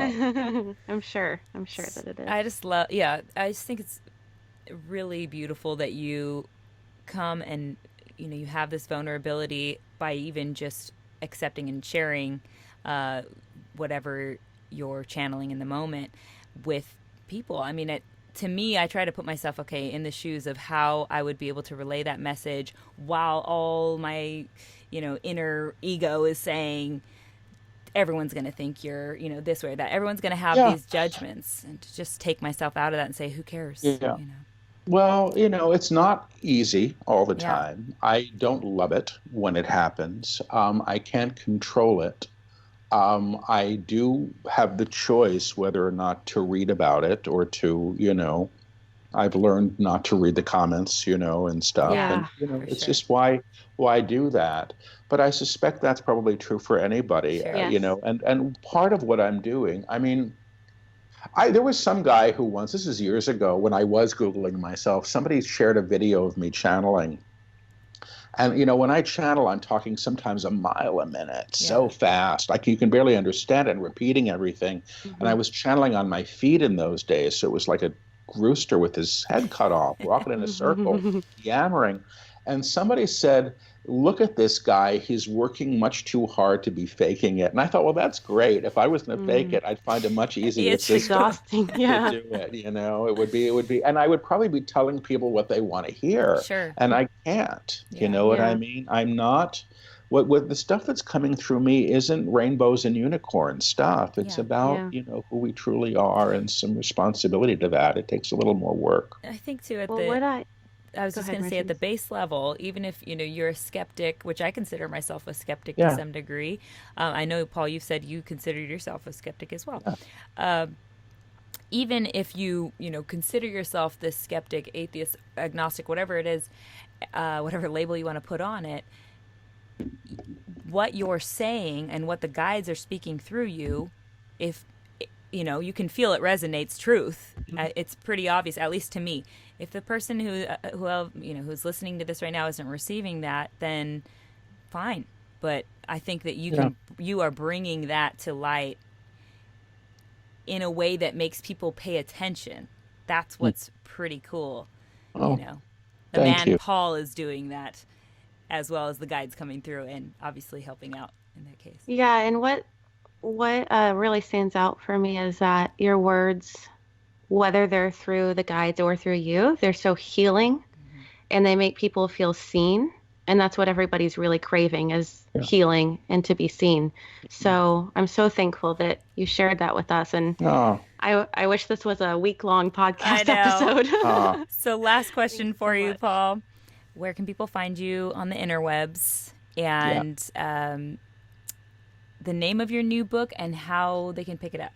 Sure. The new book is called The Book of Freedom. It's out November 6th. You can get it. You can pre-order it now on, Amazon or any of the Barnes & Noble, IndieBound, any of those sites. It's out there.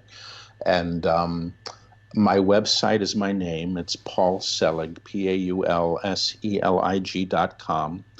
And I do, weekly channelings online on Wednesday nights. So there's information on how to join those. And there's a lot of stuff that's just available for people to see. And I do workshops all over the place. So I'll be in Denver fairly shortly and, and the Esalen Institute, all over the place. So, people want to sort of work with the guides. There are opportunities to do that as well. Do you think in person it's a more powerful experience that way? What happens in person is that you're working with the energy, with partners, with other people, and so you can have your own experience of it. And I think that's really important. Once you have your own experience of the energy and sort of aligning at that level and sort of being in that broadcast in a way that's physically palpable, that changes everything, because then you're in your knowing. You're not saying, well, maybe this is true, maybe it's not. When you feel the current of energy working through you and you know it, and you're working with a partner who can confirm it, that's what changes things. So that's what I really like about the workshops. And, the guides like to talk, so it's always different. They're always speaking to what they're teaching, and what they're teaching continues to progress. It's amazing. I can't wait for the following book as well. That one. That's going to be exciting. Yeah, I know. That's coming. That's in August. That's called Beyond the Known. They're teaching realization now, so it is exciting stuff. I'm extremely excited. Thank you so much, Paul. Thank you for having me. You're very good at this, and you're delightful to speak with. So thank you for having me. Thank you. It's been Thank a pleasure. I appreciate it. It means the world to us. So if you, I know you want to wait for Noah. If you just hit stop. Okay. And then maybe just leave your laptop open until you meet up with him. Hold on. Let me find the right screen. Stop is the red button, or stop is the black square. You'll know it stopped once the green stops going. On Audacity, yes. I don't have a black square on mine. So. Is there like a square next to the green play button? Nope. Oh, how interesting. So I'm gonna hit the record button again, I think. Unless that's gonna screw. I'm gonna hit the yellow button, because that's next to the play button. Okay. What shape is that? That's stop. It is stop. Okay. Okay, great. Shows up yellow button, yeah, so some reason you got different colors than us. And so the voice bouncing is stopped on it as well. That's stopped. That's yeah. okay. I'm not gonna touch this screen. I'm gonna leave it until I hear from Noah. Perfect. And he'll work with you to hopefully to whatever happens next. So hopefully you'll have. Sounds great. All right. Thank you so much, Paul. We appreciate you. Oh, my pleasure. And be careful about those names. I'm always cautious when I do we'll that. bleep those out. Yeah. That's a smart idea. They're your people. Yeah, you know what totally. I mean? Yeah. Okay. Not mine. Thank you. Take good care. All right. Have a good Bye Thank now. you. Bye. Let's see how we hang this up. He's got Okay. Whew. What do you think? Did that all ring true for you about your mom and your stepmom? Is my dad and my stepmom. The first portion about my dad trying to force something on me, no. But that's so maybe why it's subconscious for him? Oh, that's why I brought up my stepmom, or whatever you want to call her, because she was why I was angry at my dad. For basically, my dad didn't protect me against her in my 5-year-old So the brain. second half made more sense then. Yeah, so like I was basically angry at my dad, or not even angry, just sad and disappointed that my dad never was a man in my eyes. And it has affected me throughout. Like, I have become the man, and that's why I have this masculine energy. And and I transferred that, like we've talked about in other episodes, where I'm like trying to be, I'm the biggest man in the relationship, you know, like I'm looking for someone to outman me because my dad never stepped into the place of being the knight in shining armor that I thought a man was supposed to be. Yeah. So, yeah. How about you? Yeah, I'm gonna have to go back and listen Me to it too. again because it was so fast and so much information, and I was like, yeah, okay, I need a pen. Okay, Yeah. okay. And I'm excited to listen to this Me too. I'm excited as to listen soon to as it, and I think possible, that Adam. people, I think people are Adam, gonna even really if it's think unedited. it's interesting. I think we talked enough about, like, he was open and gave enough about his how he got to be where he was, and like sold his technique enough. I know it's bad to say sold, but you know what I'm saying. Like, Yeah, people yeah. need to really understand Mhm. how this all gets set up so that they can put it in the right place in their brain instead of just going like, this guy's fucking crazy or whatever. I didn't ever realize until you said it. I do think that I'm in charge of everyone. Like your And family not and in a whatnot? way, not in a way of being the boss, but in a way of I have to make sure that they do not do wrong. Like I'm That's like the constantly, command, the 12 disciples of 12 or whatever. but it's why I don't sleep well because I'm making sure Scott gets home sober at a decent hour. Yeah. Like I'm in charge of That's him, interesting. Yeah. And it's Did why, you just realize that right now? yeah, I mean, you just because realized that's right what he now that's said. why you don't sleep well?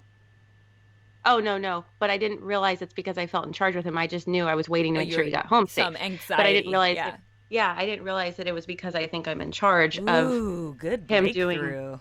And then like with my mom, even like I feel like I have to be in charge and make sure she doesn't revert back to that old personality, Yeah. or that she's on her medication when she's around my kids, like not that I'm the boss, but that I'm in charge of making sure everything's going to be good, Yeah. So Adam, Do you think we'll we should probably do like a decap at the end, like we just did, kind of talking about what he brought out of us?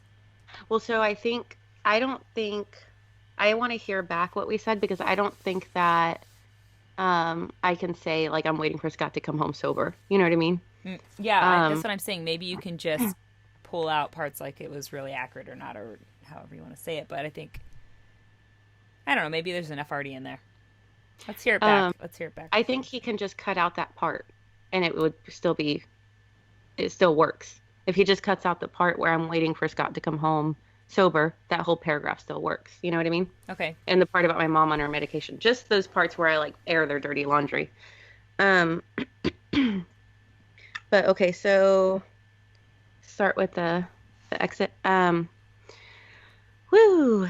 That was awesome. That was, I definitely feel my spirit at a higher frequency right now. Like I definitely feel that feeling of right after a big enlightenment, like the mornings after a plant medicine ceremony. I feel like I just had a quick one, Yeah. So I just feel like good. I'm excited to sit with it for a little yeah, while. I really am excited to listen to this episode back probably a few times and kind of got to make another absorb.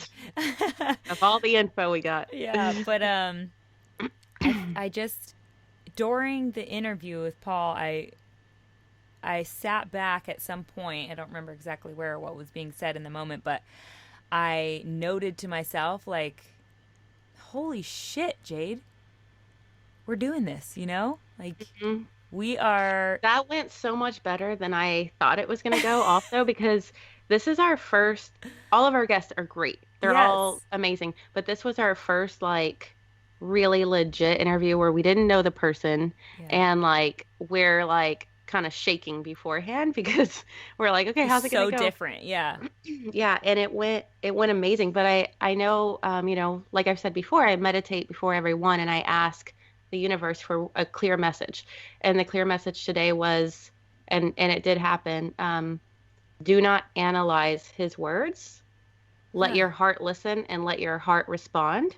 And I think it's part of the reason why I'm not remembering everything that was said is because I'm like, I wasn't analyzing it at all. I was just feeling it and letting my heart take it all in. So now I need to just sit with it. Yeah. Interesting. But now I feel like I just had 5 espresso shots and I'm like, What time is it? Where are my children? What am I Jazzed going to up. do the rest of the day? Yeah. Um, Lit do up. we have a MAJic Mob question? Yeah, let's get into the rest of the show now. I know, if we So, can. right, from the MAJic Mob, one of you amazing listeners sent this in. Who is it? Andy H from Instagram.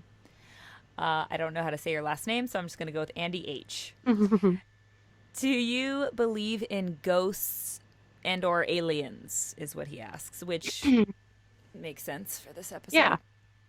I think it's naive of us to think that we're the only creatures out here. You know what I mean? Like, I think it's super silly of us to think that there are not aliens. Plus, I know the story you gave at the beginning of the show, I would assume you believe in ghosts at least.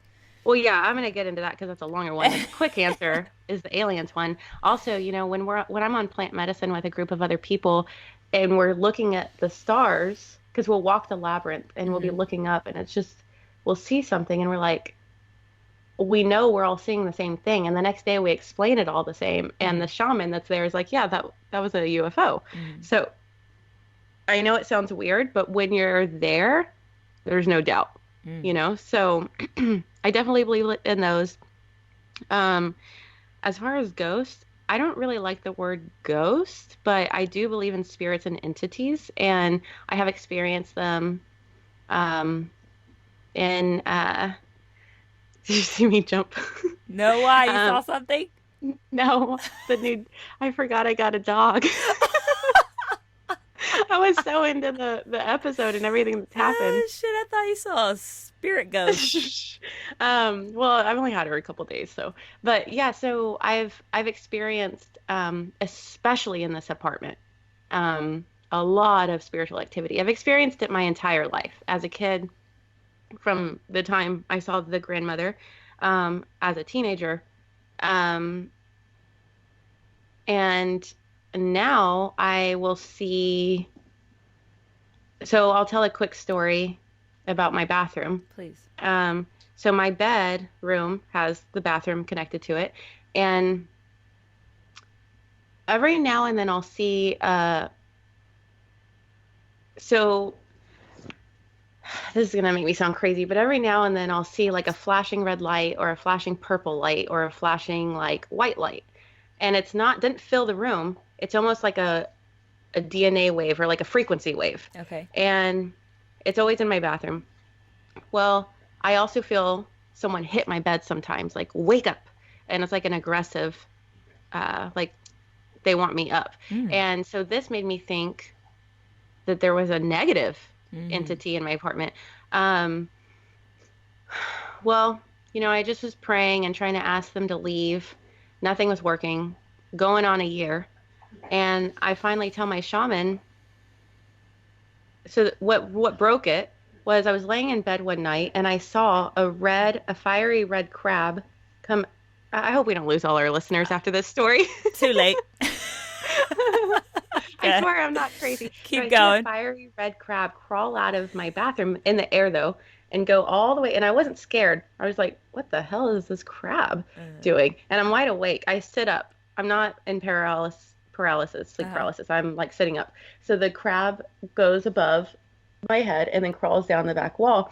And I thought, oh, shit. And I tell two very close friends the next day that I feel, you know, have my best interests at heart, because I knew they weren't going to tell me I was crazy. And, you know, they were like, something is meant to happen here. These things are happening for a reason. So I tell my shaman, like, I'm beginning to think that I'm freaking crazy, like a red crab floating in the air, as well as the lights. Well, the shaman comes over. I didn't tell him that those were coming out of the bathroom. I just told him in my apartment. Well, he comes, does a blessing, blows some mupacho. Well, he goes in my bathroom a couple times, in and out, in and out. And then he says, every time I go in there, I forget where I'm at. There's a portal, and I'm like walking through it. And there's something that happened in this bathroom opened up a portal for spirits and entities to come in and out. And he was like, I'm going to do a blessing. I'm going to close the portal.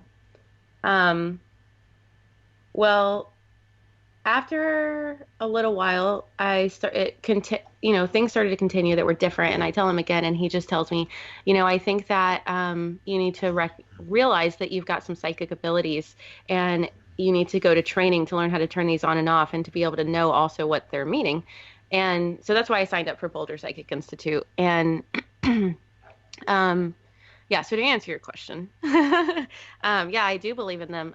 I just don't think that they're ghosts. I think that they're, I don't even think that they're negative. They're just foreign spirits or entities. And I've learned how to not fear them. Yeah. So that's the hard yeah. part. Mm-hmm. Well, as far as I go, when it comes to ghosts and aliens, I'd say I don't believe that anything is not possible. So I wouldn't say those things don't exist in any regard. I would just say that I haven't personally had some of the like really in-depth experiences that some of my very close friends have had, but having listened to some of the things that have happened to other people that I'm close with, I've been in the same room when it happened, like asleep, and they woke up, and so I can tell a couple stories of those. My only personal story I have is in this house, actually I'm sitting in right now, in my bedroom. Actually, this is the only one I personally saw, experienced, heard, whatever. Mm-hmm. So I was asleep in my bed, and Chris was next to me, and I had a fan. I have like a little fan by my bed, and I think that was the only electronic. Maybe there might have been like a phone plugged in. I don't know. But in any case, and I have 2 cats. Okay, so cats are very usually perceptive of these things. Mm-hmm. So I'm dead asleep. All of a sudden, this weird noise, like I can't remember even what it sounded like now, but it was like a very alien noise. Like it was not something I'd heard before come out of any of my electronics, anything like that. Kind of like a screech / buzz electronic, but very loud. And it kind of went, like squealed on for a while. It woke both Chris and I up, and both of us kind of like woke up and were like, it took a few seconds, we're like, what the hell was that noise? So we turn on the light and we're looking around and there's nothing. Chris gets up and he inspects the whole house, My cats don't seem super disturbed though. They're kind of like up with us, but they weren't like ran out of the room or anything. So, but it was a weird enough noise that both of us were like, woke up. That was weird. And I was like, you're sleeping on that side of the bed now. And I made him sleep on that side for like the next 2 weeks. And then I got over it. But yeah, so that type of things happen, and it's weird because when like you and another person witness it, and you both and have it's the feeling, energy you feel. Yeah, it's not even the sound; it's totally because we hear sounds all the time. There's a presence in here. Yeah, like we hear sound. I know. We live in a very. I live in an city. apartment building. Yeah, but it was more of like some shit was not right. That wasn't the normal, and we both thought it saw, felt it all, whatever, at the same time. Yeah. But my other story is that you had something to say? What were we going to get into? Nope. Oh, my other story was that you had a look on your face like, hold on. When I was much younger, my best friend who, so we used to hang out at her cousin's house all the time. Her cousin's dad had committed suicide when they were much younger kids. Mm-hmm. And my best friend, her name was Leslie. She didn't know her uncle very well, but she knew about obviously the suicide and those things. And so one night we're asleep on the couches at her cousin's house, and I'm asleep. Oh God, it's so long ago now. I don't even remember. Was I there? Was I in the room? How did it work out? But anyway, I'm gonna go with it.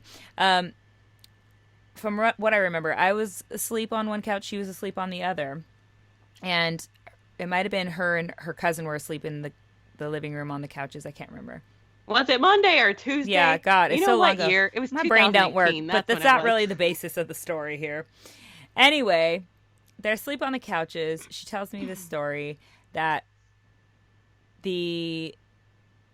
I don't know what woke her up, but basically she woke up like middle of the early morning, maybe 2 or 3 a.m., whatever it was. And she woke up for whatever reason, calmly at first, but she kind of opened her eyes and she saw someone sitting over on her cousin's. Those are the things I don't like. On the couch where her cousin was sleeping, like sitting near him, right? And she's like, who the fuck is that? And she looks closer, and it's his dad, her uncle who had committed suicide. And she was spooked, dude. Those are the things I don't like. Well, then she's like, okay, wow, this is crazy. And she's like, what do I do to... She's so scared. So she's like, okay, she like literally put the blanket over her head. She's so scared. This is what usually people do when they see something, right? Yeah. They put the blanket over their head. They just don't want to see it. And then she creeped down off the couch. He's still sitting there. She can plainly see him sitting there. She creeped down off the couch, crawled around behind the couch and underneath the pool table that was behind the couch, and literally stayed there the rest of the night until it got light again and everyone started waking up. Just afraid to look, essentially. But she was so like moved and she was spooked by that to such a degree that story obviously still sticks with me, and it made an imprint on her for sure, and it definitely has on me. So I don't think that that there isn't anything out there. I think we're living in a universe with multiple, infinite parallel dimensions and all kinds of stuff going on that we have no way of comprehending with these little human brains. And that includes aliens. Aliens, I feel like it's ridiculous when people say that they don't believe in aliens. The thing is, scientifically we haven't discovered one or, any microbe. As far as we know. Yeah, as far as we know. But we're just this tiny little speck in an infinite universe as we know. So if there is no known end to the universe, there must be no known end to the amount of potential possibilities out there, including how many different alien species and planets there are.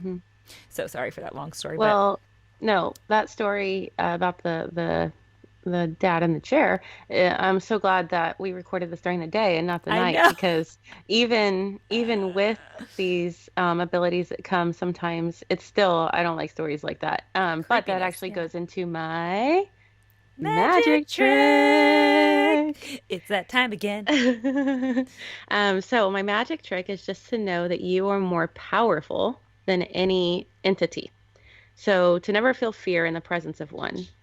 They actually envy you because you have a body, and they are seeking something from you if they're sticking around, maybe a healing of some sort. So there's no reason for you to fear any activity. There's no good, like I said, there's no good or bad energy or entity. It's just foreign and out of place. The entity or spirit you may be sensing is not there to hurt you also. And the more present and in your body that you are, the more control and peace you will have over that situation. So just know that you have power and you can command what you would like to happen. Because you have a body. It gives you power. Because you have a body and they don't. Yeah. And it's, they can't hurt you. You just need to be able to stand in that confidence and not feel fear. Because when you feel fear is when, all havoc, your mind takes over, and you're not in your body. You're in fear, So, what about you though? That's comforting. So I'll try to remember that. But still, I get scared by scary movies and stuff. Like I'm like, I don't need to put that in my head, because it's like I don't watch them. Well, it's the opposite of what you're saying. Basically, it's like all this other shit, the unknown has all this power over you. That's Hollywood movies, first of all, but also secondly, I don't even like to watch that stuff because I don't like to put that energy into my home. Like, speaking of entities and spirits, like, they're all like, our TV is a portal to that stuff, like the music we listen to, we to a degree control what we allow, in our homes and around us by what we listen to, watch, and invite in. So, but what's your magic trick? My magic trick is how to quit smoking And what It's you gotta, 2018, people. That's Yeah. all you need to know. that's all you need to know. What you got to do, all you got to do is very simple. You just have to channel beings from another realm who really need your body to be as clear as possible in order for you to continue receiving their messages of peace. That's it. Just all you have to do is become a clairvoyant medium like Paul did. That's how he stopped smoking. No, I'm just kidding. That's probably not how it's gonna work out for you. But Paul, I was like, yeah, Paul actually, he didn't mention it in today's podcast, I know, but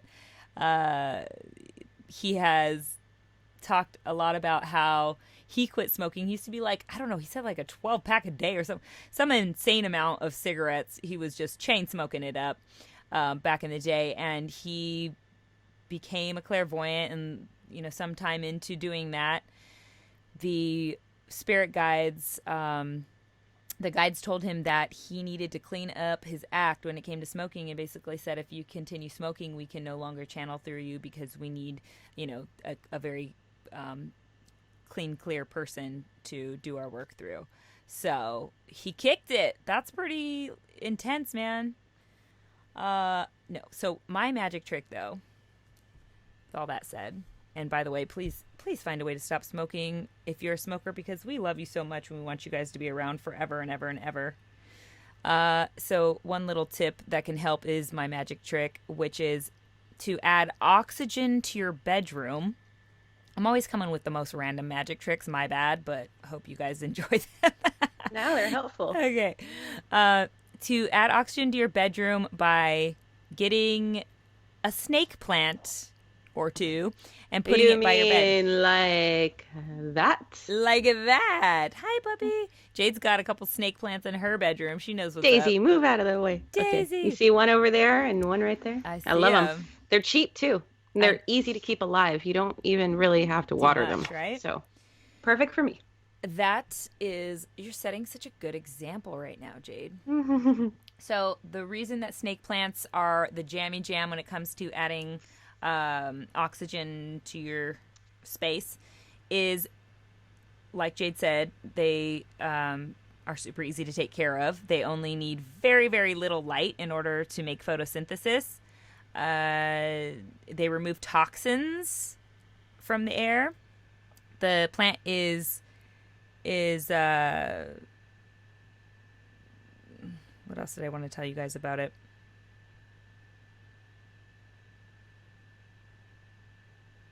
Oh, I was going to tell you guys, I wanted to tell you guys about it. The ability to, you could be in a completely like air sealed room, and if you have 6 of these bad boys, these plants, it would keep one person alive via the oxygen it produces.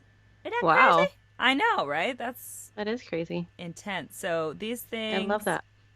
I feel like we always are, I know I do it. I like hermetically seal my house up sometimes. I happen to live in Southern California, so there's a good breeze most of the year, so I get a little more oxygen maybe in my house from the outdoors than most. But people who live in cold or hot, more extreme temperatures and go through all the seasons probably live in a more hermetically sealed environment a lot of the time, where they're not letting the fresh air in. Me. Yeah, they're breathing I in. can't. There's so many toxins. It's 100 degrees and there's so many mosquitoes. It's frustrating. So get more snake plants. At least you got a couple started your journey. I'm gonna move to California with my snake plants. There That's you what go. I'm gonna Or do. do that. Come on over. We got plenty of room. No, we don't. More room than we have here right now. All right. Okay, you guys. Thank you so much for tuning in. We hope we were a light in your day and that you enjoyed that wisdom from Paul. I'm still decompressing a little bit. So don't forget, Paul's new book is available for pre-order, and anyone who pre-orders and fills out the simple form at the link on our Instagram page will get the first chapter delivered immediately, and will also be given access to a free live stream teaching and Q&A with Paul on publication day, which is November 6th. Yes. We're always here for you, and we'd love to hear from you guys. Any feedback would be amazing, so please leave us a review on iTunes. This is so important because it lets iTunes know that it's valuable, and then they feature it so that others will find it, and that further spreads sunshine. So talk to you guys next week. Until then, be a light. Thank you to Raytone Royal for our intro jam and Adam from Red Fox Audio for producing the show. Love you guys. Stay magical, friends. Thank you. Sorry, I'm going to do one more. Enter disclaimer. Okay. Yeah, he'll do the disclaimer. Thank you to @Raytone Royal for our intro jam and Adam from Red Fox Audio for producing the show. Couldn't do it without you boys. Thank you. Stay magical, friends.